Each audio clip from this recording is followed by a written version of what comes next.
পৃথিবীর সবচাইতে বড় উন্নত প্রযুক্তি এই পৃথিবীতে এখন ইসরায়েলের।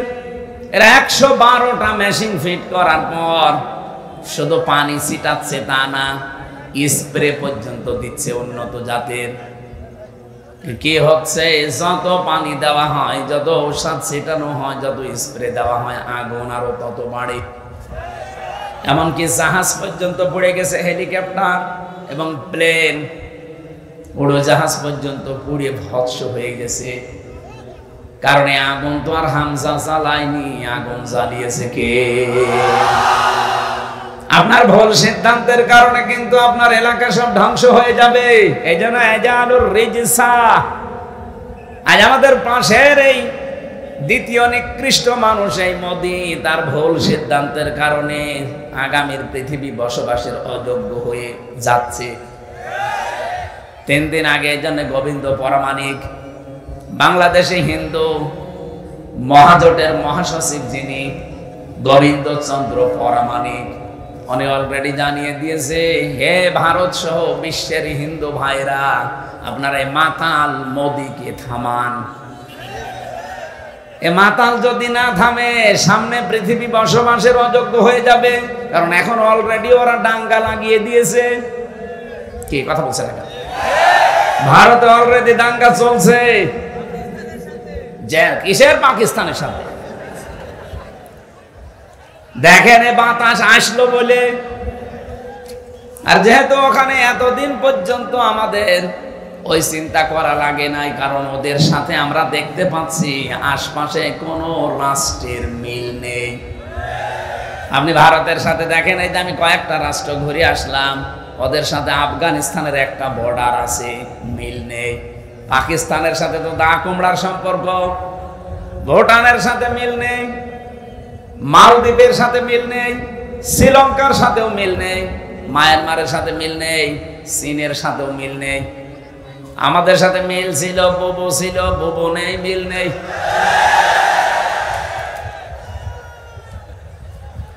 ও বুবু, আবার চলে আসেন। ওরা বারবার এই কথা বলছে না? এতদিন শুনতাম যে বলতো আমাদের স্বামী স্ত্রীর সম্পর্ক, যদিও এই কথাটা বলা যায় নেই, কারণ দাদা ফুল হাতা আর আমরা হাফ হাতা। এটা মনে হয় হাফ হাতা না ফুল হাতা? হ্যাঁ, মুসলমানে দিয়েছে, দিতে পারে। আর দাদা যদি এই বয়সে এসে মুসলমানি দিয়ে বিয়ে করতে চায়, তাহলে বিয়ে পড়ানো যায় যাচ্ছে। আর যে বয়স, আপনি হাজাম পাবেন কোথায়? বয়সে হাজাম পাওয়া যাবে, বুড়ো হাজাম লাগবে না? আর বুড়ো মানুষের হাতে আপনি অস্ত্র দেবেন, ও আগা কাটতে যে গোড়া কেটে ফেলবে। এই জন্য দাদার এই বয়সে যেন আবার শখ না জাগে যে আমি আবার বিয়ে করব। যদিও এতদিন এরা ছড়িয়েছিল যে আমাদের স্বামী স্ত্রীর সম্পর্ক, এটা দাহা মিথ্যা কথা। এই কথা বলে না কেন? দাদা যা করেছে জীবনে, হেদায়েত পাওয়া সম্ভব না। কারণ মানুষ যখন পাপ করতে করতে সীমা ছাড়িয়ে যায়, ইন্নামা নুমলি লাহুম লিয়াজদাদু ইসমা ওয়া লাহুম আযাবুম মুহিন, সূরা আলে ইমরানে আছে, 4 নম্বর পারা 12 নম্বর পৃষ্ঠা 11 নম্বর লাইনে আছে। কোন মানুষ যদি পৃথিবীতে পাপের সীমা ছাড়িয়ে ফেলে, তখন আমি আল্লাহ ওকে অপমানজনক শাস্তির ভেতরে ফেলে দেই, আর সেইটা ওদের কপালে আসতেছে। ওরা যা করেছে পাপ সীমা না, সীমা ছাড়িয়ে আরো আরেক সীমায় চলে গেছে। কতগুলো আল্লাহর ঘর ওরা ভেঙেছে, আপনি দেখতে পাচ্ছেন। 1500 বছর আগে আব্রাহা নামক একটা লোক শুধুমাত্র আল্লাহর একটা ঘর ভাঙার চেষ্টা করেছিল, ভাঙতে পারে নাই। তাই তাদেরকে আল্লাহ আবাবিল পাঠিয়ে, কি আপনি আসলেন কেন? আপনার কাছে পানি কে চেয়েছে? লাগবে না ভাই, এগুলো না, আপনি তো শুনছেন না, তাহলে এসব ঝামেলায় আছেন। না না, কিচ্ছু করা লাগবে না। কিছু লাগলে আমি আপনাকে বলবো, ভালো করে শোনেন কি বলতে চাই। 1500 বছর আগে ওরা একটা ঘর শুধু আল্লাহর বাইতুল্লাহ কাবা শরীফ ভাঙার চেষ্টা করেছিল, ভাঙতে পারে নাই। 1.5 কিলোমিটার আগ থেকে ওদেরকে কাজ মাকুল বানিয়ে দিয়েছে আল্লাহ। কি কথা বলেন এখন? আর এখন একটা দুইটা না, কতগুলো ঘর তারা ভেঙে দিল ধোয়া ধোয়া তুলে। কি ধোয়া? ধোয়া ধোয়া। ওরা এখন ধোয়া তুলেছে যে এই জায়গায় নাকি মন্দির ছিল, এই জন্য ভেঙে এখন আবার মন্দির বানাবো। পৃথিবীর মানুষ মাটির নিচে তেল পায়, গ্যাস পায়, সোনা পায়, রূপা পায়, আর ওই শয়তানরা শুধু মাটির নিচে মন্দির পায়। ওরে যদি মানে উলঙ্গ করে পিটাতে পারতাম।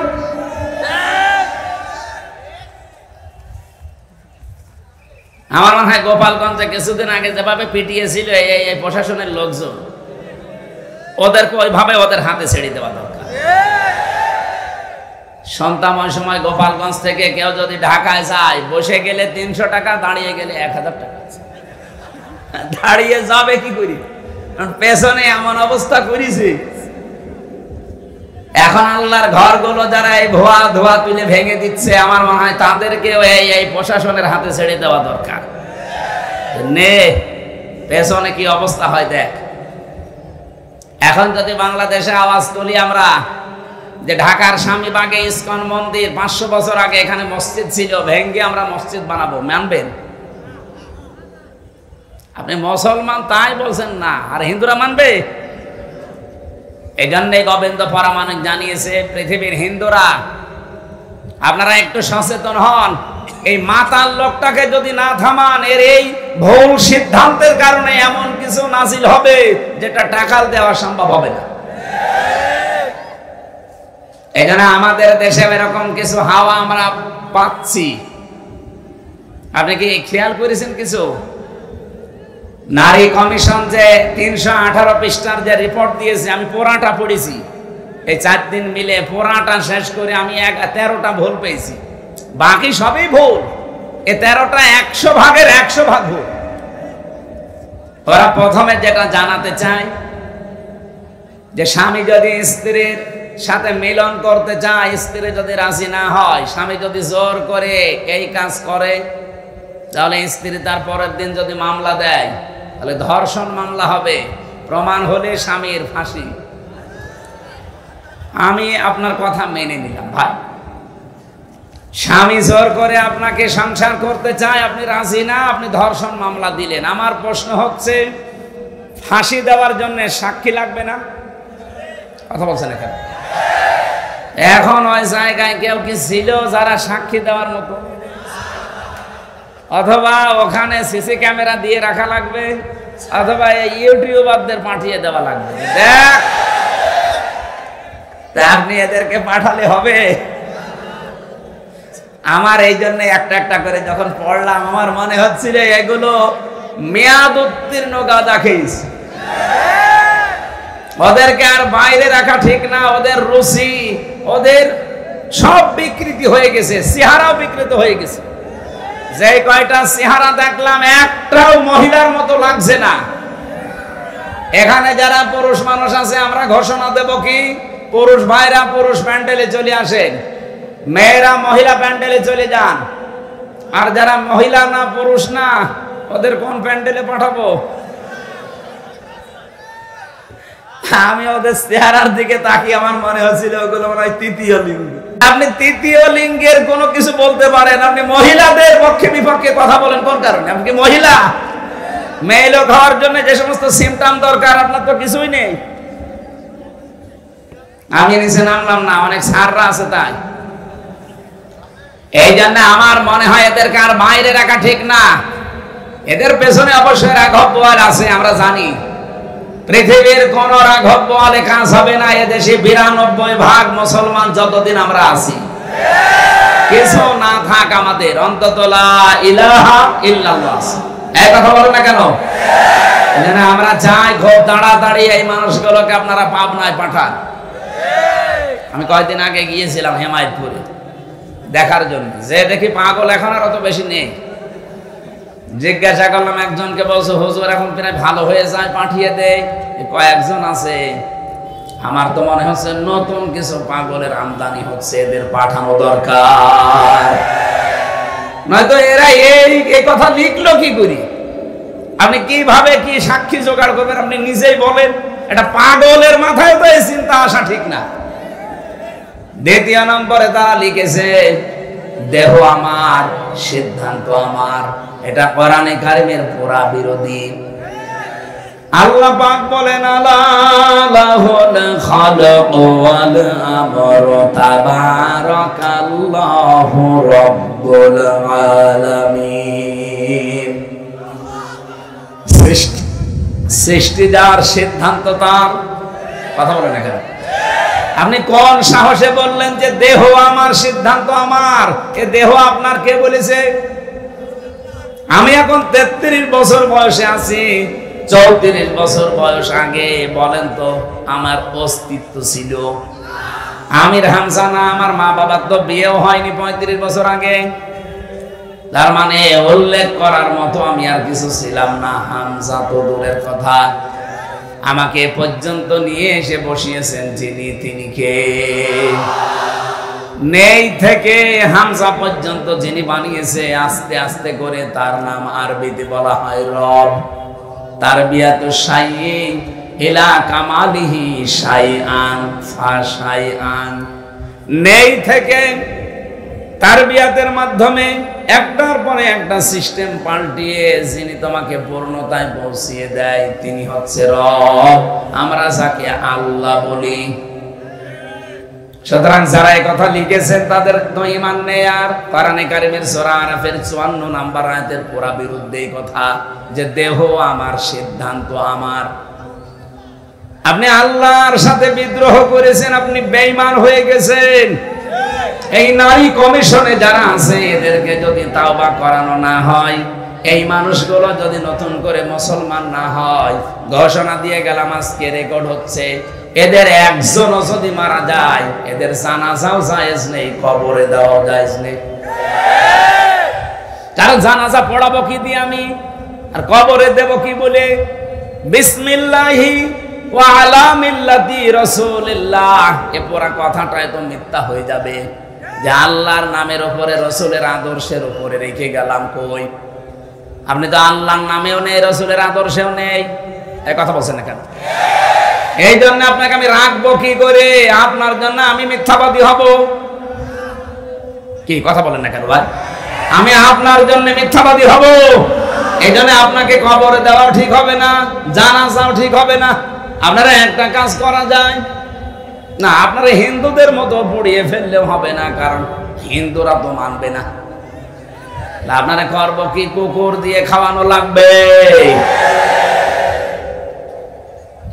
ডক্টর আহমদ শরীফ ঢাকা বিশ্ববিদ্যালয়ের এক শিক্ষক, ও বলেছিল আল্লাহ বলতে কেউ নেই। ছাত্ররা জিজ্ঞাসা করছেন, স্যার আপনি এই কথা বললেন?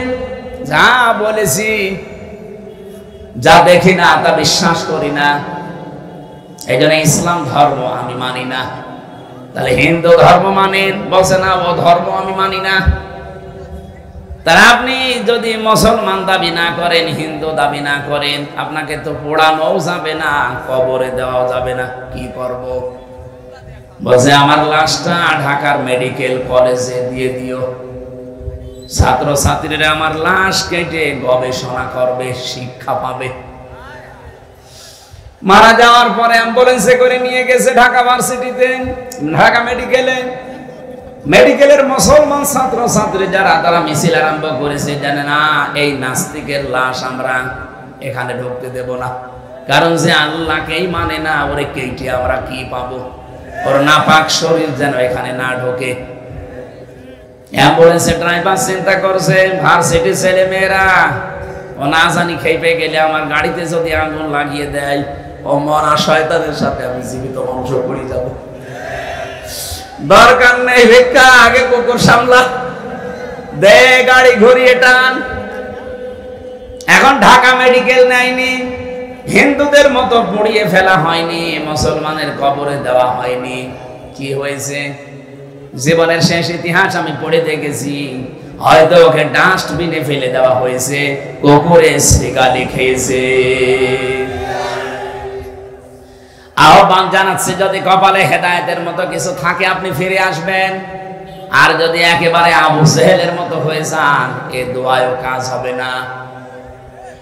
আমরা বলছিলাম কি, একটা একটা করে আল্লাহর আইনগুলো যারা পাল্টিয়ে আপনাদের নিজেদের জীবনেও ক্ষমতা নেই, আপনার পেছনে কারা রাঘব বোয়াল আছে।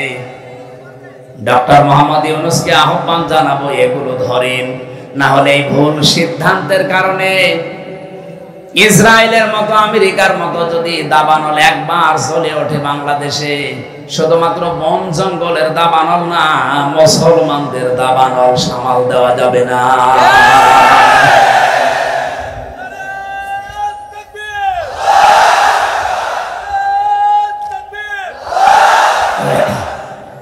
আলহামদুলিল্লাহ, আমি যে কথা আরম্ভ করেছিলাম যে পৃথিবীতে মানুষের সম্মান আর মর্যাদা বাড়ে ঈমান আর জ্ঞান, এই দুইটার সমন্বয়ে।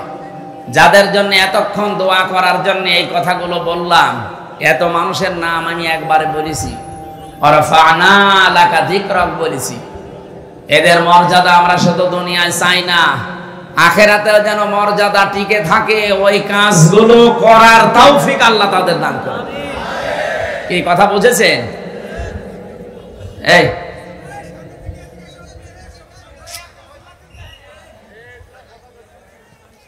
আপনারা এখানে আসেন, আসেন আসেন। দরুদ আর সালাম পাঠ করছে আমাদের নবী, মানবতার মহান শিক্ষক মুহাম্মদুর রাসূলুল্লাহ সাল্লাল্লাহু আলাইহি ওয়াসাল্লামের প্রতি, যার মিশন আর ভিশন ছিল এই পৃথিবীতে তিনটা। আমরা যেহেতু নবীর উম্মত দাবি করছে, এখানে আমার মনে হয় অন্য ধর্মের লোক নেই, আছে? যদি থাকেন তো একজন, আপনাদেরকে ওয়েলকাম জানাচ্ছি। আমরা যেহেতু সবাই এখানে দাবি করছি আমরা নবীর উম্মত, নবীর যা কাজ ছিল আমাদের মিশন আর ভিশন ওইটা হওয়া দরকার। বিশ্ব নবীর এই পৃথিবীতে প্রথম মিশন ছিল তাওহীদ প্রতিষ্ঠা করা। আমার মনে হয় বাংলাদেশকে আল্লাহ যে জায়গায় এখন এনে দিয়েছে, এই জায়গাতে তাওহীদ প্রতিষ্ঠার একটা সুযোগ আল্লাহ তৈরি অলরেডি করে দিয়েছে। এখন এটা করার জন্য সিস্টেমগুলো কি কি, ১৫০০ বছর আগে আল্লাহ সিস্টেমটা জানিয়েছেন সূরা আলে ইমরান ৩ নাম্বার পারা ১৭ নাম্বার পৃষ্ঠার ২ নাম্বার লাইনের ৬৪ নাম্বার আয়াতে আছে। এটা আমার রেকর্ড হচ্ছে বলে বললাম। সারা পৃথিবীতে এখন বিশেষ করে বাংলাদেশে যারা আমরা আছি, এখানে আল্লাহ ৩টা পদ্ধতি জানিয়েছেন। এই ৩টা পদ্ধতি সামনে আমাদের এখনই অ্যাপ্লাই করা দরকার। قُلْ يَا أَهْلَ الْكِتَابِ تَعَالَوْا إِلَى كَلِمَةٍ سَوَاءٍ بَيْنَنَا وَبَيْنَكُمْ أَلَّا نَعْبُدَ إِلَّا اللَّهَ وَلَا نُشْرِكَ بِهِ شَيْئًا إِلَى آخِرِهِ। এদিকে তাকান। আল্লাহ পাক বলেন, নবী আপনি ডাক দেন যারা কিতাবের দাবি করে, হে আহলে কিতাবরা এদিকে আসো। আমি বাইরের দেশগুলোতে যখন ঘুরি, আহলে কিতাব যারা দাবি করে ওদেরকে আমি জিজ্ঞাসা করেছি। এদিকে তাকান। কয়েকদিন আগে মালয়েশিয়া, সিঙ্গাপুর, থাইল্যান্ড এই দেশগুলো ঘুরছিলাম। ট্রেনে যখন যাওয়ার সময়, বাসে যাওয়ার সময় সিট পড়ে পাশে যার নাম জিজ্ঞাসা করলে চেহারা দেখে মনে হয় যে মুসলমান, যে নাম জিজ্ঞাসা করে দেখি খ্রিস্টানের নাম বলছে। বললাম আপনার নবীর নাম কি, হোয়াট ইজ ইয়োর প্রফেট? তখন বলে যে যিশু। যিশু মানে ঈসা আলাইহিস সালাম। খ্রিস্টান তো ঈসা বলে। ইহুদির সাথে যদি দেখা হয় জিজ্ঞাসা করি আপনার নাম, ও নাম শুনলে আমি বুঝি যেটা ইহুদির নাম। আর নবীর নাম কি? বলে জোসেফ। জোসেফ মানে মুসা আলাইহিস সালাম। ওরা ইব্রাহিম নবীকে আব্রাহাম বলে ডাকে, ওরা দাউদ নবীকে ডেভিড বলে ডাকে। ওদের নিজেদের নবীর নামও তারা পাল্টিয়ে ফেলেছে। যেহেতু আহলে কিতাব দাবি করলো, এই পৃথিবীতে এখন কিতাবওয়ালা আহলে কিতাব নেই। ইহুদি আজ যারা দাবি করছে ওরা মুসা নবীর আদর্শের উপরে নেই। আজ খ্রিস্টান ২৫০ কোটি, ওরা দাবি করছে ওদের নবীর নাম যিশু, অথচ হযরত ঈসা নবীর আদর্শের উপরে ওরা নেই। হযরত ঈসার জীবনী পড়ে দেখে পুরা জীবনে আমি পড়ে দেখেছি হযরত ঈসা পৃথিবীতে জাগতিক সম্পদ বলতে কিচ্ছু ছিল না। হ্যাঁ, একটা জিনিস ছিল, শুধু পানি খাওয়ার একটা গ্লাস। মানে নদীর ধার দিয়ে একবার যাচ্ছিলেন, হঠাৎ দেখলেন একটা লোক পানি পান করছে নদী থেকে এই আজলা দিয়ে, দয়া হাতের ভেতরে পানি নিয়ে পানি পান করছে। অনেকক্ষণ দাঁড়িয়ে দাঁড়িয়ে দেখলেন, ডাক দিয়ে বলে, রব্বুল আলামিন, আমি তো মনে করছিলাম যে আমার মতো গরিব মানুষ এ পৃথিবীতে আর নেই, এখন দেখি এই লোকটা আমার চাইতেও গরিব। আমার তো পানি খাওয়ার অন্তত একটা মগ আছে, একটা গ্লাস আছে, জগ আছে, আর ওর তো কিছু নেই। এটা তিনি নদীর ভেতরে ছুড়িয়ে মেরে বললেন, পৃথিবীর কোনো জাগতিক সম্পদ আমার দরকার নেই। আর আপনি তাকান আজ খ্রিস্টানদের দিকে, তাদের যে বিলাসবহুল জীবন, তারা যদি ঈসা নবীর উম্মত দাবি করে, হযরত ঈসা যেভাবে চলেছিলেন সেইভাবে তাদের চলা দরকার ছিল। কথা বলেন না কেন? আমার যে হাদিস পড়েছিলাম, এই হাদিসের শেষের দিকে হযরত ঈসার জীবনের কিছু কথাগুলো আছে। আমি যাব সামনের দিকে ইনশাআল্লাহ। আমি যে কথা এখন বলতে চাই, বাংলাদেশের মানুষ আমরা 92% যেহেতু মুসলমান, অন্য ধর্মের মানুষগুলোকে আমরা বাদ দিলাম, ওই 8% বাদ, 92% তো আমরা। আসেন আমরা নবীর এই তাওহীদ প্রতিষ্ঠার মিশনটা হাতে নেই, সুযোগ একটা এসেছে। আসেন একবারে আমরা সবাই এক জায়গায় এই তিনটা কথাকে মেনে নেওয়ার চেষ্টা করি। এক নম্বরে, আল্লাহ না'বুদা ইল্লাল্লাহ, আজকে থেকে আমরা আল্লাহ বাদে আর কারো ইবাদত করব না। বাংলাদেশ জামাত ইসলামীর শ্রদ্ধাভাজন আমিরে জামাত সেদিন কিন্তু এই যে কোন জেলায় তিনি গিয়েছিলেন, ময়মনসিংহ। উনি ময়মনসিংহে অনেকগুলো আলেমের হাত এভাবে উঁচা করেছে, আপনারা ভিডিও দেখেছেন। এভাবে ডাক দিয়ে বললেন, আমাদের আল্লাহ এক, আমাদের রাসূল এক, আমাদের কোরআন এক, আমরা আর পার্থক্য থাকতে চাই না, আমরা সবাই এক। আপনি তাওহীদ প্রতিষ্ঠার জন্য এইভাবেই চালিয়ে যেতে হবে কাজ, কিন্তু পদ্ধতি আল্লাহ কোরআনে দিয়েছেন তিনটা। আমরা যেহেতু সবাই যারা হাত তুলছে এখানে আল্লাহ ছাড়া কারো ইবাদত করতে আমরা রাজি আছি, এক নম্বরে আমরা ঠিক আছি। কি কথা বলেন এখানে? হ্যাঁ, কিছু মানুষ হয়তো ভুল ক্রমে অন্যের ইবাদত করে। কি এই এলাকায় আসে কিনা আমি জানি না, রাজশাহী বিভাগে এটা কম আছে। রাজশাহী, খুলনা, বরিশাল এগুলোতেও শয়তানরা আসে না, ওরা সব আস্তানা গেড়েছে সিলেট আর চট্টগ্রাম আর ময়মনসিংহ বিভাগে। কারণ ওই সমস্ত বিভাগগুলোতে শিরিকও বেশি, বেদাতও বেশি, এবার ইবাদতও বেশি। এই যে আমার গিয়াসউদ্দিন তাহেরি ভাই, আমি নাম বলতাম না, মনে চলে এসেছে তাই। উনি যে ইবাদত করে, জিকির একটা ইবাদত না? উনি জিকির করে কি আল্লাহর নামে? কিছুক্ষণ যদি আল্লাহর নামে করে, ও বলবে দেখেন ইয়া আলী বাবা, শাহ আলী বাবা, কেল্লা বাবা, ফতে বাবা, এমনকি আগলা বাবা, পাগলা বাবাও জিকির হচ্ছে। আমার প্রশ্ন হচ্ছে, আল্লাহর পরিবর্তে যে নামগুলো বললেন এগুলো জিকির করা জায়েজ না হারাম? কোথায় আছে? কোরআনে আছে বলছে, কোরআনে আছে, কিন্তু কোথায় আছে এখন যদি বলি ওর পেটে বোম মারলো বলতে পারবে না। আছে, সূরা আরাফে আছে, 9 নম্বর পারা 13 নম্বর পৃষ্ঠা 4 নম্বর লাইনের 180 নম্বর আয়াতে আছে, ওয়ালিল্লাহিল আসমাউল হুসনা ফাদউহু বিহা ওয়াদারুল্লাযীনা ইউলহিদুনা ফি আসমাই। আল্লাহ পাক বলেন, আমার অনেক সুন্দর সুন্দর নাম আছে।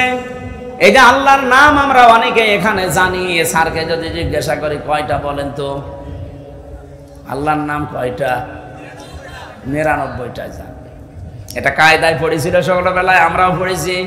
তাফসিরে ফি জিলালিল কোরআনে আল্লাহর নাম পেয়েছি 5000।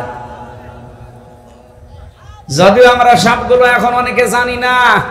আপনি 5000 নামের যে কোনো একটা নামে আল্লাহকে ডাকতে পারেন, কোনো অসুবিধা নেই। কিন্তু সাবধান, ওয়াদারুল্লাযীনা ইউলহিদুনা ফি আসমাই, আল্লাহর নামকে যারা ইলহাদ করে, ইলহাদ মানে পরিবর্ধন করে ফেলা, উলট পালট করে ডাকা, পাল্টিয়ে ফেলা। উনি যে ইয়ালি বাবা, শালি বাবা, কেল্লা বাবা, ফতে বাবা, আল্লাহর সাথে কোনো মিল আছে?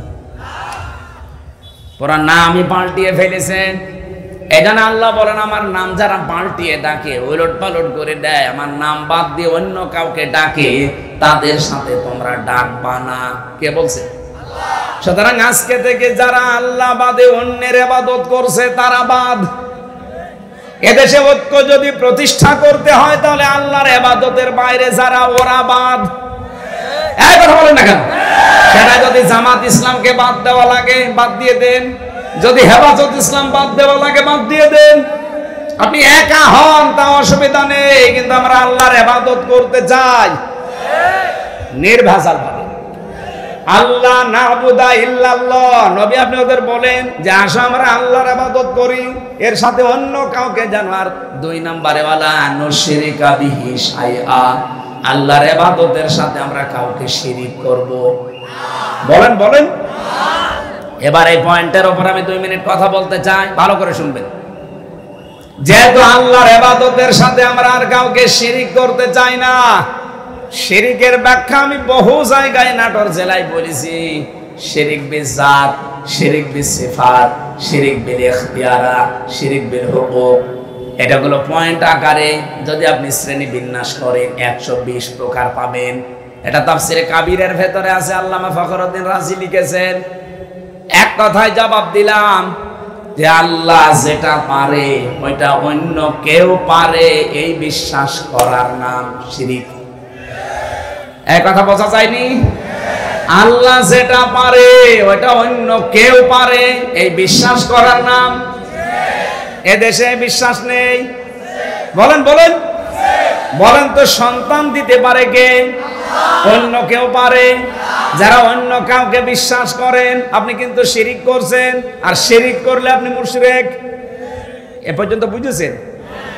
এবার আসেন 2 নম্বরে, এ জমিন বানিয়েছে কে? এ জমিন বানিয়েছে আল্লাহ, এখানে আইনও চলবে আল্লাহর। আলা লাহুল খালকু ওয়াল আমরু, আয়াত তার প্রমাণ। সুতরাং আল্লাহর এই জমিনে যারা অন্যের আইন এখানে প্রতিষ্ঠা করার জন্য চেষ্টা করেন, এর জন্য দল করেন, এর জন্য আপনি মিছিল মিটিং করেন, এর জন্য ভোট করেন, টাকা পয়সা খরচ করেন, আপনি শিরিক করছেন। এত সহজে বলার পরও কেউ যদি না বোঝার ভান করে থাকেন, আমার মনে হয় আপনার কপালে আর হেদায়েত নেই। বলেন তো বোঝেন নাকি? হাত বলেন তো। একজন এদিকে আসে, কানের নিচে এমন জোরে 2টা দেব না আপনি সব বুঝে ফেলবেন। অবশ্যই এখনো বোঝেন। এই বোঝেন মানে আপনি নিজেই বললেন যে আমাকে ছেলে মেয়ে কেউ দিতে পারে না। কে পারে? অন্য কেউ যদি পারে, বিশ্বাস করলে আপনি শিরিক করলেন, শিরিক করলে আপনি মুশরিক। মুশরিকের জন্য জান্নাত হারাম, জাহান্নাম ওয়াজিব। আর ফতোয়া লাগবে? আর ফতোয়া লাগলে সূরা মায়েদা 6 নম্বর পারা 19 নম্বর পৃষ্ঠার 12 নম্বর লাইনে আছে, ইন্নাহু মা ইউশরিক বিল্লাহ ফাকাদ হারামাল্লাহু আলাইহিল জান্নাহ ওয়া মাওয়াহুন নার। এটা যেমন খুব সহজে বুঝে ফেললেন যে ছেলে মেয়ে আল্লাহ ছাড়া কেউ পারে না, জমিন আল্লাহ বানিয়েছে, এখানে অন্যের আইন যদি কেউ কায়েম করার চেষ্টা করে সে আল্লাহর সাথে শিরিক করছে না? এটা বোঝেন না? মানে আপনি বুঝেছেন ঠিকই, কিন্তু টাকা পেয়েছেন। ওরে মোনাজাতের পরে একটু আলাদা বসাবেন তো, 2 চাটি দিয়ে তারপর বাড়ি যাচ্ছে।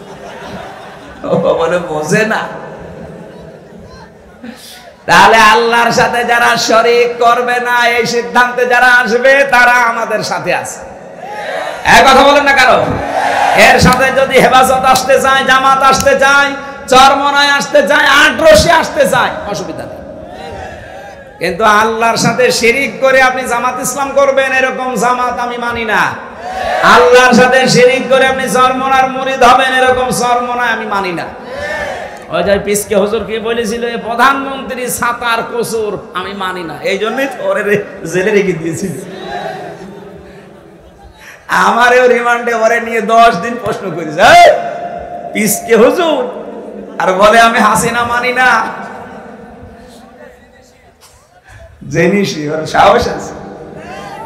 ওরে ধরে রাত 12:30টার পরে পুরা উলঙ্গ করে ওর হাতের উপরে সিগারেট দিয়ে একটা অর্ধ উলঙ্গ মেয়ে লোক এখানে কাঁধের উপরে হাত, ও তো হাত পোষে না, তারপরও হাত দিয়ে ছবি তুলে বসে ছেড়ে দেব।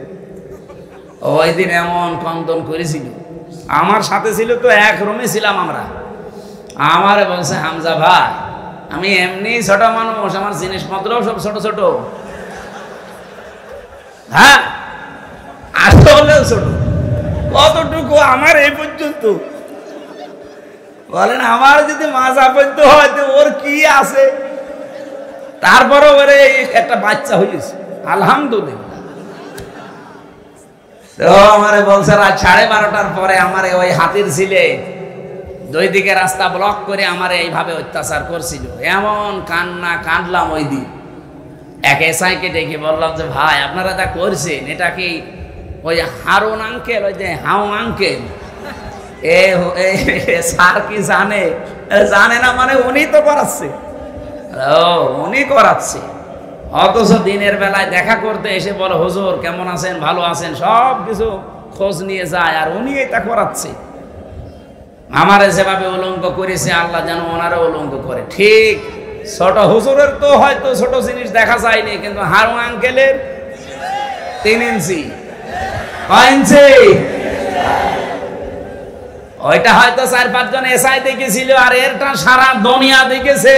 5 ইঞ্চি, মহিলারা পর্যন্ত জিকির করে 3 ইঞ্চি 3 ইঞ্চি। আলেমদের বরদোয়া লেগে গেছে। কোথায় আছে সে আল্লাহর ওলি?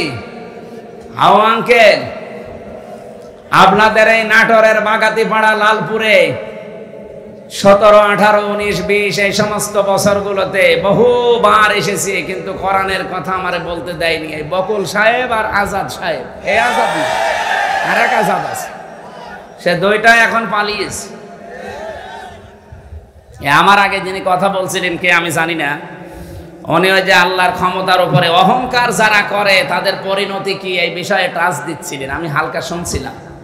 এই জন্য আমরা যেন অহংকার সামনে না করি ভাই। সূরা নমলের 52 নম্বর আয়াতটা পড়লে আমার কাছে এই বাংলাদেশের সাথে একেবারে খাপের খাপ মিলে যায়। আল্লাহ পাক বলেন ফাতিলকা বুয়ুতুহুম খাবিয়াতাম বিমা যালামু, এই সেই ঘরগুলো, আল্লাহ যেন এভাবে আঙ্গুল দিয়ে দেখাচ্ছে, এই সেই আজাদের ঘর, এই সেই বকুলের ঘর, এই সেই হানিফের ঘর, এই সেই ডিলুর ঘর। এখন যদি বলেন হানিফ, ডিলু, আজাদ, বকুলের নাম কোথায় আছে, এদিকে আসেন আপনাকে দেখাচ্ছি। আমি দেখাতে পারবো, দরকার আমি তাফসীর দেখব, কারণ এখানে বাইতুন নেই, বয়ুত বহু বছর। আল্লাহ বয়ুত বহু বছর দিয়ে জানিয়েছে যে এরকম মানুষ আজকে না, যদি এটা লোক নবীর জামানায় নাজিল হওয়া, এটা কিয়ামত পর্যন্ত এই চরিত্রের মানুষ থাকবে। আল্লাহ এ পর্যন্ত বলেননি, কিন্তু এরপরে আরো শব্দ আছে। আল্লাহ পাক বলেন খাবিয়াতাম বিমা যালামু, এগুলো আজ জনশূন্য হয়ে পড়ে আছে, এগুলো উজাড় গৃহ হয়ে গেছে, এগুলো মানব শূন্য হয়ে গেছে, পরিত্যক্ত হয়ে পড়ে আছে, কেউ এখানে আর যেতে চায় না। যেতে যদি চায়ও ঘৃণার সাথে যায়। আপনি কুষ্টিয়ার হানিফ সাহেবের বাড়ি যান, আপনি যে দেখেন বাড়ি আর বাড়ি নেই, পায়খানার প্যান পর্যন্ত মানুষ খুলি নিয়ে চলে গেছে। যদিও হালকা পাতলা 2-1টা ইট ছিল। এই ফেব্রুয়ারির 5 তারিখে আযাবুল বুলডোজার নাজিল হয়ে ছাতা সব শেষ। সারা দেশে আযাবুল বুলডোজার নাজিল হয়েছিল না? আল্লাহ বলেন এই জালেমদের বাড়ি ঘরগুলো একটু দেখেন না কেন? এই সেই ঘরগুলো খাবিয়াতান, আজ উজাড় গৃহ হয়ে গেছে, পরিত্যক্ত করে দিয়েছি আমি বিমা যালামু, এদের জুলুমের কারণে। আল্লাহ পর্যন্ত কিন্তু শেষ করে দিতে পারতেন, কিন্তু এর পরের শব্দটা আমাদের জন্য। আল্লাহ পাক বলেন ইন্না ফি যালিকা লাআয়াতাল লিকাউমিন ইয়ালামুন। এখানে প্রথমে ইন্না আছে আর মাঝে আছে লামে তাকিদ। আল্লাহ 2বার গ্যারান্টি দিয়ে জানিয়েছেন অবশ্যই অবশ্যই এর ভেতরে জ্ঞানী যারা তাদের জন্য শিক্ষা আছে। কি শিক্ষা? ফাকুতিয়া দাবিরুল কওমিল্লাযিনা যালামু, সূরা আনআম 7 নম্বর পারা 12 নম্বর পৃষ্ঠার 4 নম্বর লাইনের 45 নম্বর আয়াতের প্রথম অংশে আছে। এটা তাফসিরে ফি জিলালিল কোরআনে সাইয়্যিদ কুতুব এভাবে লিখেছেন, আল্লাহ পাক বলেন জালেমদের শিকড় কাটা হয়ে গেছে। কেটেছে কে? এই আল্লাহ মানে ওই যে আলেমকে জিজ্ঞাসা করে তো কুতিয়া, এটা মজহুলের ফাইল জানা নেই, এর কর্তা কে কেউ জানে না। আপনি যদি এখন বলেন যে বকুলের বাড়ি ভাঙলো কে, কেউ জানে না। হ্যাঁ, আপনি হানিফের বাড়ি ভাঙলো কে, কেউ জানে না। ইনোর বাড়ি ভেঙেছে কে, কেউ জানে না। আসলেও তো কেউ জানে না। ফাকুতিয়া, এজন্য আল্লাহ কুতিয়া দিয়েছেন যে জালেমদের শিকড় কাটা হয়ে গেছে। এখনো যারা জালেমদের পক্ষে সাফাই গান, অনেকে আশায় বুক বেঁধে আছেন যে ববু শর্ট করে আসবে, তাহলে আল্লাহর কোরআনের আয়াত মিথ্যা হয়ে যাবে। কারণ এর আগের ইতিহাসের দিকে তাকান, লক্ষণ সেন 510 বছর হয়ে গেল, আজও আসেনি। এই কথা বলছে না কেন?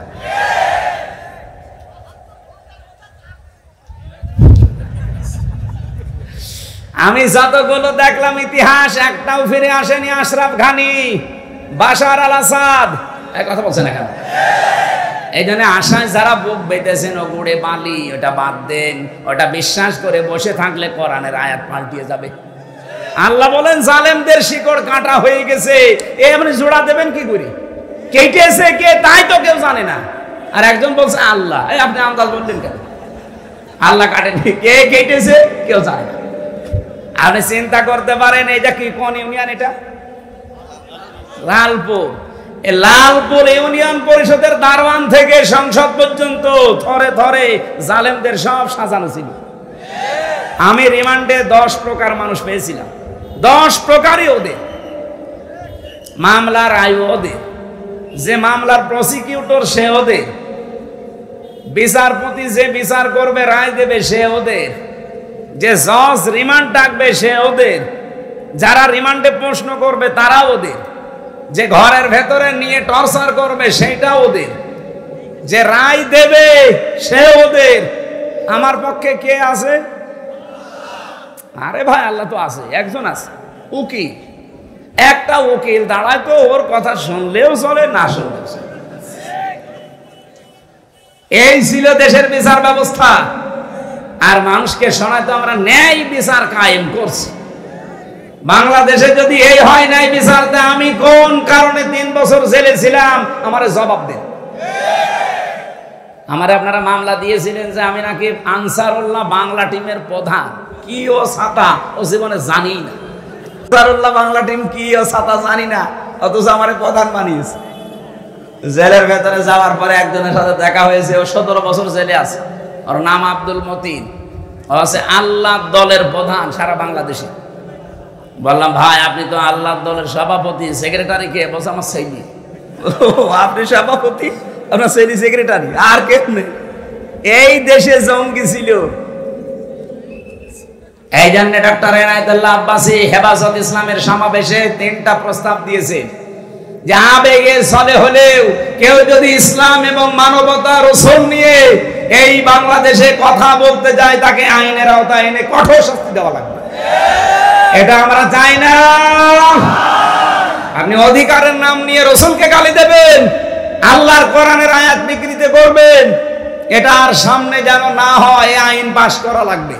2 নম্বরে উনি বলেছিলেন এই দেশে যারা নবীকে বিশ্ব নবী শেষ নবী মানে নাই, কাদিয়ানি যারা, এদেরকে রাষ্ট্রীয়ভাবে অমুসলিম ঘোষণা করা লাগবে।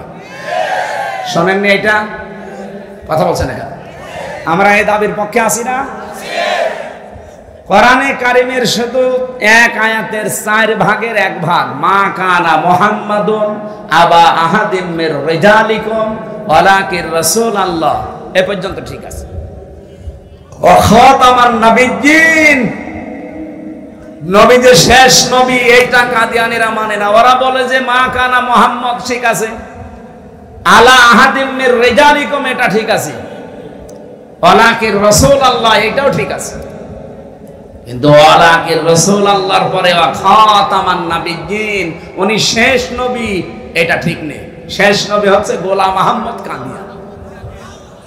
এতটুকু অস্বীকার করার কারণে কাদিয়ানীরা কি বলেন বলেন? আমরা চাই তাদেরকে অমুসলিম ঘোষণা রাষ্ট্রীয়ভাবে করা হোক। বারবার কিন্তু আহ্বান জানানো হয়েছে এই 92% মুসলমানের দেশে। হ্যাঁ, তারা অমুসলিম হয়ে থাক, তারা ইহুদি, খ্রিস্টান, বৌদ্ধ, মুশরিক, হিন্দু, মাজুসি এদের মতো থাকবে, কোনো অসুবিধা নেই। কিন্তু আপনি মসজিদ বানাবেন, আজান দেওয়ার সময় এই যে দর্শনা চুয়াডাঙ্গা দর্শনা উথলি একটা মসজিদ আছে কাদিয়ানীদের, ওরা মোহাম্মদুর রাসূলুল্লাহ আজান দেয় না, আহমদ গোলাম আহমদ কাদিয়ানী এই শব্দ আজানের মাঝে জুড়ে দেয়। এজন্য বারবার আমরা কিন্তু বিভিন্ন কায়দায় আহ্বান জানিয়েছি, আপনারা যদি গন্ডারের চামড়া নিয়ে থাকে, সে গন্ডারকে নাকি কাঁতুকুতু দিলে 3 দিন পরে টের পায় যে আমার কাঁতুকুতু দিয়েছে। এদের অবস্থা যদি এই হয়, জুলাই আগস্ট কিন্তু শেষ হয়ে যায়নি, আবার 1-1.5 মাস পরে আরম্ভ হবে। যারা দায়িত্বে আছেন আপনারা জুলাই আগস্টের ফসল, জনগণ ছাত্র জনতা আপনাদেরকে জায়গায় বসিয়েছে, সুতরাং এদেশের মানুষের সেন্টিমেন্ট বুঝবেন। উল্টাপাল্টা সিদ্ধান্ত নিয়ে বিভিন্ন কল কাঠি যারা নাড়াচ্ছে তাদের কথা শুনে আবার দেশটা অস্থিতিশীল করবেন, নিজেও থাকতে পারবেন না, আমাদের কপালেও আগুন লাগাবেন। কি আমাদের দেওয়ালে ফিট থেকে গেলে তো তখন আর কামড় দেওয়া ছাড়া উপায় থাকবে না। এই কথা বলেন না কেন?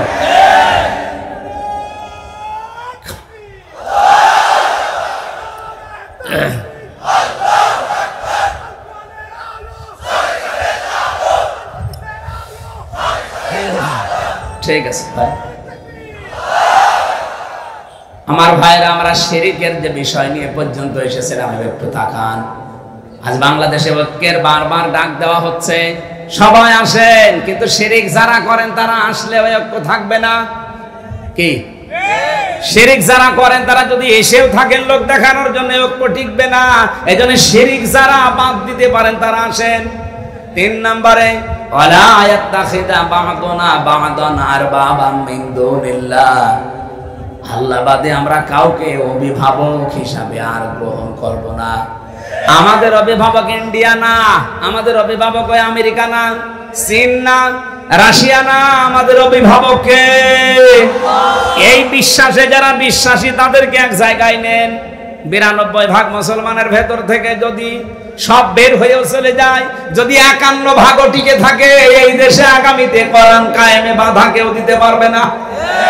আল্লাহ এরপরে দিয়েছেন ফাইন তাওয়াল্লাও, এরপরেও যদি কেউ মুখ ফিরিয়ে যায়, যাক ফাকুলু শাহাদু, আপনি একটু ঘোষণা দিয়ে দেন, ফাকুলু শাহাদু বিআন্না মুসলিমুন, আমরা কারো মুখাফেক কিনা, আমরা মুসলমান। নবীর প্রথম মিশন ছিল, ভিশন ছিল তাওহীদ প্রতিষ্ঠা। এটার জন্য যে পদ্ধতিগুলো বললাম, এই 3টার কাছে আসা লাগবে। আসেন বাংলার মানুষের এই 3টা বিষয় নিয়ে আমরা এগিয়ে যাই।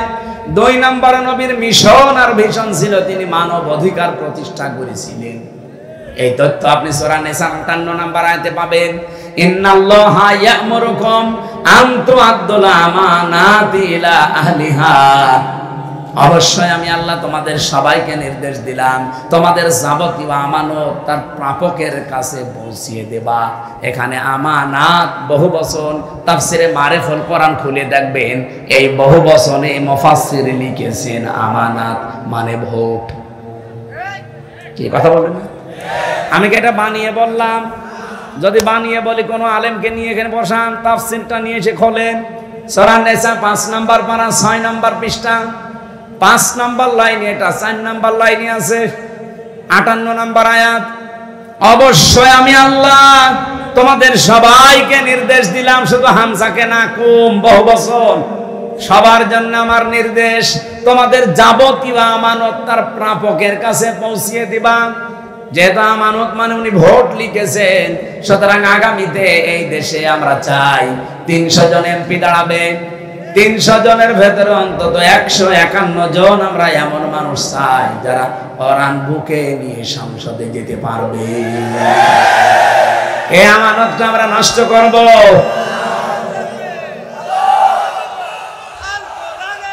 এই আমার কথা বলতে দেন ভাই।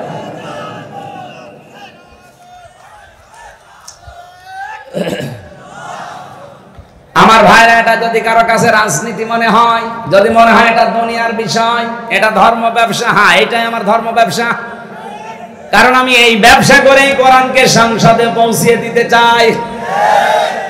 আগামীতে আবুল কালাম আজাদ ভাইয়ের মতো যদি বাংলার 300 এমপির 151 জন কোরআন বুকে নিয়ে যেতে পারে, ওয়াইদা হাকামতুম বাইনান নাস আন তাহকুমু বিল আদলি, যখন তোমরা বিচার করবা মানুষের মাঝে ন্যায় বিচার করবা, তো ওখানে যদি আপনি কোরআন নিয়ে যেতে না পারেন, ন্যায় বিচার করবেন কি দিয়ে? এই 54 বছরে ন্যায় বিচার দেখতে পাইনি, শুধু এইটা নেই তাই। একটু সুযোগ করে দেন না কেন? 54 বছর তো বিভিন্ন জিনিস দেখলেনি, একবার একটু পাগলামি করে হোক আর যেভাবে একটু দেখেন না কেন? আপনি একবার যদি দেখতে পারেন যে এটা বিচার ব্যবস্থায় চলছে, আমি আল্লাহর কসম দিয়ে গ্যারান্টি দিতে পারি জীবনেও বিনা কারণে জেল খাটা লাগবে না। এখানে মানবাধিকার প্রতিষ্ঠা করা এটা রাসূলের মিশন ছিল, ভিশন ছিল। আমাদের জীবনেরও মিশন আর ভিশন এটা হওয়া লাগবে। এখানে যদি কারো দ্বিমত থাকে হাত তোলেন, যে না এটা আমি মানি না, তোলেন। এখানে কেউ কিছু বলছেন না, চলে যাওয়ার পরে যদি লালপুর বাজারে কালকে গিবত করেন না, দাঁত মুখ খুলে ফেলবেন। হ্যাঁ, আমি চলে গেলে এরা গিবত করবে, যে না কিছু বলে গেল বুঝলাম না। বুঝলেন না মানে সব বুঝতেছেন আপনি। নবীজির জীবনের মিশন ছিল, উনি মানব অধিকার প্রতিষ্ঠা করেছিলেন। আর মানব অধিকার প্রতিষ্ঠা করার জন্য ক্ষমতা লাগে, আইন লাগে, সেটা হাতে আছে আমাদের? নেই। খুজলাত মাদামাতান ফাইদা সারা রিশওয়াতান ফিদ্দিন ওয়ালাসতুম বিতারিকিহি ইয়ামনাকুমুল ফাকরা ওয়াল হাজা আলা ইন্না রিহাল ইসলামি দাইরাতুন ফাদুরু মাআল কিতাবি হাইসু দার আলা ইন্নাল কিতাবা ওয়াস সুলতান লা ইফতারিকান ফালা তুফারিকুল কিতাব। এদিকে তাকান। হযরত মুআয ইবনে জাবাল রাদিয়াল্লাহু তাআলা আনহু যেদিন ইয়ামেনের গভর্নর হয়ে তিনি যাবেন, ঘোড়ার রাকাবের ভেতরে তিনি অলরেডি পা তুলে দিয়েছেন। নবীজি ডাক দিয়ে বললেন, তোমাকে একটা দেশের দায়িত্ব দিয়ে পাঠাচ্ছি, হাদিয়া তোফা তোমার কাছে আসবে, তুমি যেহেতু দায়িত্বে আছো।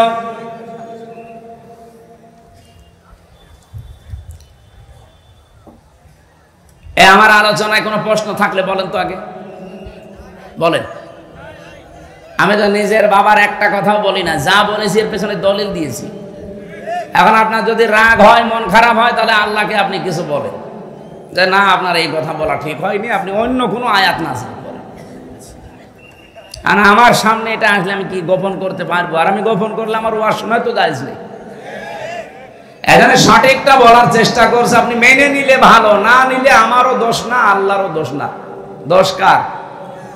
আমাদের কপালে। নাটোর বাসে যেটা বলতে চাচ্ছিলাম এটা একটু খেয়াল করেন। নবীজি কোন সময় তাকে উপদেশগুলো দিচ্ছেন দেখেছেন, যে তুমি দায়িত্বে থাকলে তোমার কাছে হাদিয়া তোফা আসবে, আসে না? হাদিয়া তোফা তুমি গ্রহণ করতে পারো ওই পর্যন্ত, যতক্ষণ ওটা হাদিয়া তোফা থাকে। কিন্তু হাদিয়া যদি ঘোষের পর্যায়ে যায়, তখন ওটা নিতে পারবা না। হে মুআয ইবনে জাবাল, ভালো করে কান খাড়া করে শোনো এই কথা। তুমি কিন্তু যে দেশের দায়িত্ব নিয়ে যাচ্ছ, আল্লাহর ইসলামের কালেমা, ধর্মের যে কর বাতাসে নড়বে। এমন সময় তোমার সামনে কিছুদিনের ভেতরে চলে আসবে, আলা ইন্নাল কিতাবা ওয়াস সুলতানা লা ইফতারিকান। দেখবা অনেক মানুষ এমন আছে, তারা বলবে আল্লাহর কিতাব আর রাজ্য রাজনীতি এটা আলাদা বিষয়। আমার মনে হয় বাংলাদেশে এখন কেউ বলে না, রাজশাহী বিভাগে বলেছে, এই কথা বলছে না কেন? আমার মনে হয় ১৫০০ বছর আগের কথা মনে হচ্ছে নবীজি কেবল কালকে বলে গেল, আলা ইন্নাল কিতাবা ওয়াস সুলতানা লা ইফতারিকান। জেনে রাখো, কিছু মানুষ এমন সময় চলে আসবে যারা বলবে আল্লাহর কিতাব, কোরআন শরীফ আর রাজ্য রাজনীতি এটা আলাদা। তোমাদেরকে নির্দেশ দিলাম, ফালা তুফারিকুল কিতাব, কখনো আল্লাহর কিতাবের রাজনীতি থেকে আলাদা হবা না। এ নির্দেশ কার বলেন? নাকি আমি নির্দেশ বানাচ্ছি? বলেন। এই আরবি বাংলা যদি ভুল হয় আলেমদের জিজ্ঞাসা করছি, বলেন বাংলা ভুল হচ্ছে? সাহাবী বললেন, হুজুর এরকম একটা কঠিন সময় যদি আমাদের সামনে চলে আসে কি করব তখন? আপনিও তো থাকবেন না আমাদের মাঝে, আমাদের তখন কি করার আছে? তখন নবী ওই ঈসা নবীর কাহিনীটা উম্মতকে শোনালেন। আমার তো মনে হচ্ছে বাংলাদেশে এখন ঠিক সেই সময় এসে গেছে। এই পৃথিবীর কোন চোর চাই যে গোলা ধানের গোলায় চাল তালা মারা থাক? বলেন বলেন। কোন মানুষ চায় চোর যারা, তারা কি চায় যে আমের বাগান কেউ পাহারা দিক? চোর যারা জীবনেও তারা চাইবে না যে বাক্সে সিন্ধুকে টাকা পয়সা সোনা গহনা আছে ওটা তালা মারা থাক। ওরা তো সব সময় চাইবে যে মুখ আগলা থাক। এই পৃথিবীতে যদি সত্যি যারা আসল চোর, তারা কখনো চাইবে না যে এই দেশে যারা ন্যায় পরায়ণতা কায়েম করতে চায় এই মানুষগুলো ক্ষমতায় যাক। কারণ এরা ভালো করে জানে এরা গেলে আমার হাত থাকবে না, কারণ আমি যত চুরি করেছি। এই বাংলাদেশে অনেক চোর আমার মনে হয় স্বভাবে করে না, অভাবে করে, সেগুলো মাফ।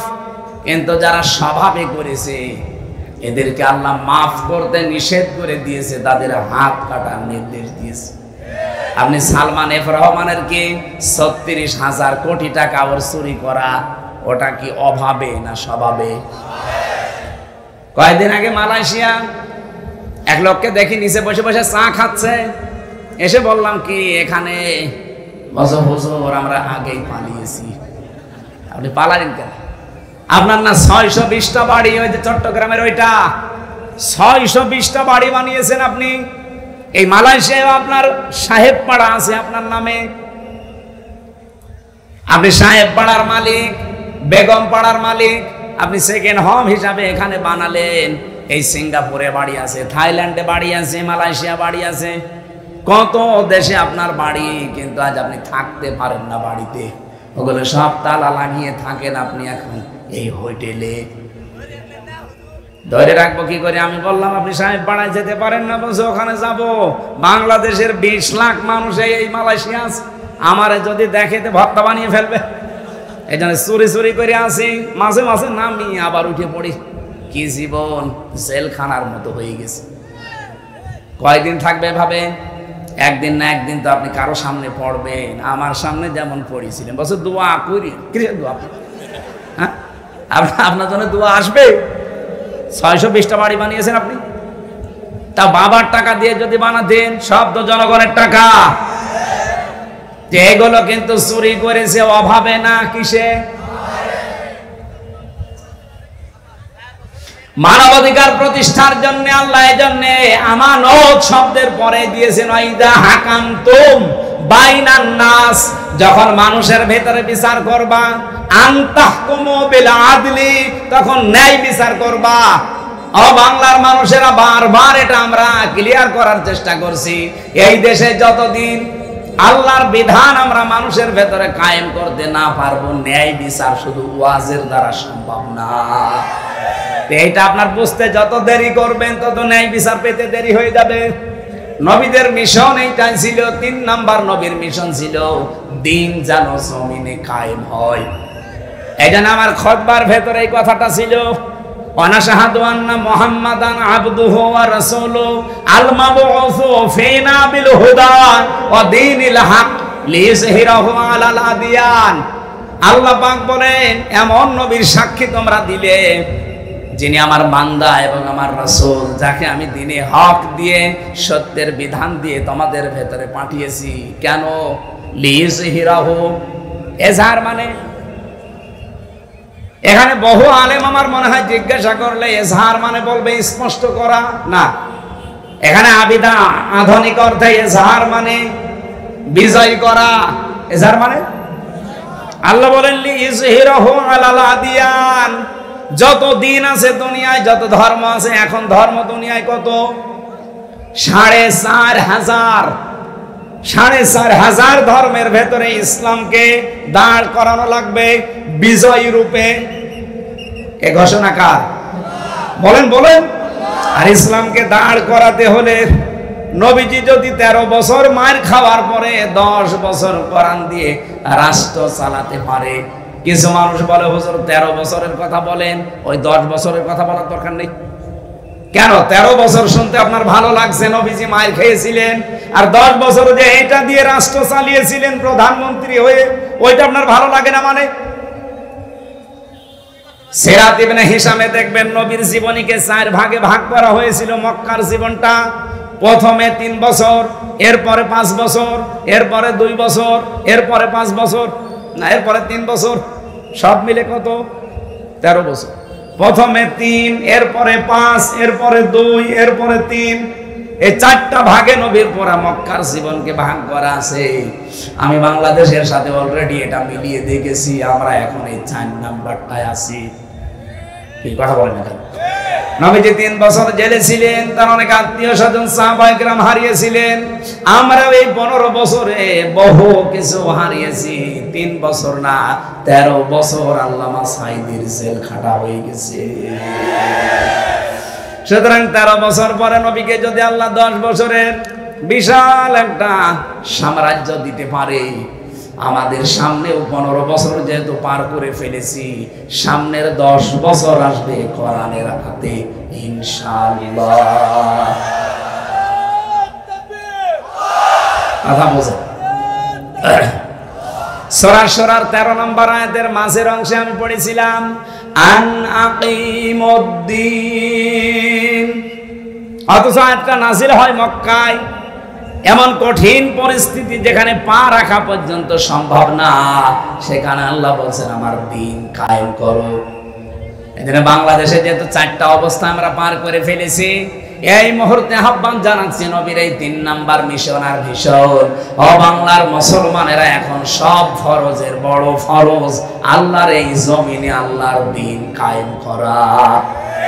আলা তাতাফাররাকু ফি, এখানে কেউ মত পার্থক্য ফতোয়াবাজি করবেন না। সুতরাং দ্বীন কায়েমের কথা বললে যারা ফতোয়াবাজি করে, মত পার্থক্য তৈরি করে, যে না ওর আকীদা খারাপ, ওর টুপি বড়, ওর টুপি 5 কলি, এরকম কথা যারাই তুলবে মনে করবেন ওটা রাসূলের শত্রু, ওটা মানবতার শত্রু, ওটা তাওহীদের শত্রু। এই কথা বলেন না কেন? এতটুকু আল্লাহ শেষ করেননি, কাবুরু আলাল মুশরিকিনা মা তাদউহুম ইলাই। হে নবী, আপনি যদি দ্বীন কায়েমের জন্য মানুষকে ডাকেন, সবচাইতে বেশি খারাপ লাগবে, অপছন্দ করবে এই কথাটা মুশরিকরা। আমি তো দ্বীন কায়েমের জন্য আহ্বান জানাই, আপনার খারাপ লাগে কেন? আপনার মন খারাপ হয় কেন? আপনার কাছে রাজনীতি মনে হয় কেন? আপনি কি মুশরিক? বলেন। হাসানি আপনাকে আল্লাহ পছন্দ করেনি। এজন্য আয়াতের শেষের অংশ এটা, আল্লাহু ইয়াজতাবি ইলাইহি মাইয়াশা। দ্বীন কায়েমের কর্মী, দ্বীন কায়েমের কর্মী হিসাবে আল্লাহ সবাইকে পছন্দ করে না। আল্লাহ যাকে ছাঁটাই করে দেয় সে বাদ, আল্লাহ যাকে বাছাই করে, নির্বাচিত করে, পছন্দ করে, নির্ধারিত করে, এ জিতেবা শব্দ আছে। আল্লাহ যাকে পছন্দ করে তার দ্বীনের কায়েমের জন্য কর্মী হিসাবে, তাকে আল্লাহ পাক এই দ্বীন কায়েমের জন্য নির্বাচিত করে নেয়। ওয়াহদি কাকে করে? মাইয়াশা। ওয়াহদি ইলাইহি মাইয়ুনিব, যে লোকটা আমার আল্লাহর দিকে মন থেকে ফিরতে চায়। আপনি কি আল্লাহর দিকে মন থেকে ফিরতে চান? যদি ফিরতে না চান, জীবনও আল্লাহকে আল্লাহ দ্বীনের কর্মী হিসাবে আপনাকে কাজে লাগাবে না। আল্লাহর অত দায় পড়ে যায়নি। এই দেশে ইসলাম কায়েম না হলে আল্লাহর কোনো ক্ষতি আছে? ক্ষতি আপনার, ক্ষতি আমার। কারণ জীবনের শেষ দিন পর্যন্ত এই কাজে নিজেকে জড়িয়ে রাখা, এটা নামাজ রোজার চাইতেও বড় ফরজ। দলিল সূরা হিজর 14 নম্বর পারা 6 নম্বর পৃষ্ঠা, এটা হয় 6 নম্বর লাইনের শেষ নাম্বার আয়াত, সূরা হিজরের 99 নম্বর আয়াতে আছে, ওয়াবুদ রাব্বাকা হাত্তা ইয়াতিয়াকাল ইয়াকিন। ওই দিন পর্যন্ত ইবাদত করো যতদিন তোমার কাছে ইয়াকিন না আসে, মরণ না আসে। এজন্য সব ফরজের বড় ফরজ। নবীদের জীবনের শেষ মিশন আর ভীষণ দিন কায়েম। সবাইকে আল্লাহ দিয়ে করাবে না, যাকে আল্লাহ নির্বাচিত করে, ছাঁটাই না করে, বাছাই করে রাখে, তাকে আল্লাহ এই কাজে লাগাবে। আল্লাহ আমাদেরকেও যেন ছাঁটাইয়ের ভেতরে না ফেলে, বাছাইয়ের ভেতরে আল্লাহ ফেলে দেন, বলেন আমিন। এবার আমি মেয়েদের কয়েকটা কথা বলতে চাচ্ছি। এখানে আছেন আপনারা?